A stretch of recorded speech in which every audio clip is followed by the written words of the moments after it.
हाम्रो कार्यक्रम अहिले हाम्रो नयाँ वर्षमा यो 5 गतेको दिन हाम्रो एकदम कार्यक्रम हुँदैछ। यो हाम्रो वडा नम्बर 10 को पहिलो कार्यक्रम हो। अब जो अभियानहरू हाम्रो यसै मासिक भन्दा पनि हाम्रो हप्तामा हाम्रो शनिबारको दिन हाम्रो यसरी नै बाटोघाटोहरू बनाउने कार्यक्रम हुँदैछ।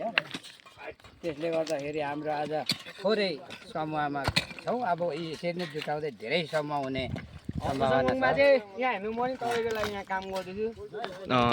यहाँ चाहिँ अब एक्सिम जायो हामीलाई एक्सिम यो खराब भएको बाटोलाई चाहिँ पहिले पर्फर्मेन्स दिएको छौँ हामीले।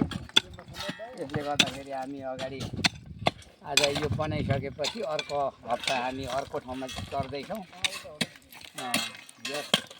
हाम्रो संस्कृति पार्टीले जे भए पनि हाम्रो अभियानहरू अगाडि बढाइदिनु भएको छ। आफ्नो गाउँ आफै बनाऊ कार्यक्रममा अगाडि बढाइदिनु भएको छ।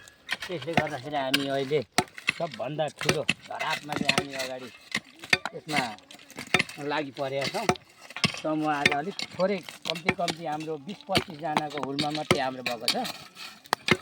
अब हाम्रो अर्को हप्ता हाम्रो 50 जनाको हुल हुने सम्भावना छ। त्यसले गर्दाखेरि हामी यहाँ लागि भइरहेछौँ।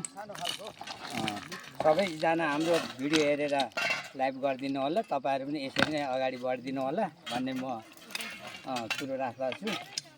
अरू ठाउँ पनि हाम्रो कार्यक्रम यस्तै होस् भन्ने सबैको चाहना छ। यति भन्दै म अब अर्कोमा सर्न चाहेँ, जुन हाम्रो उपमेयर कस्तो हुन्छ।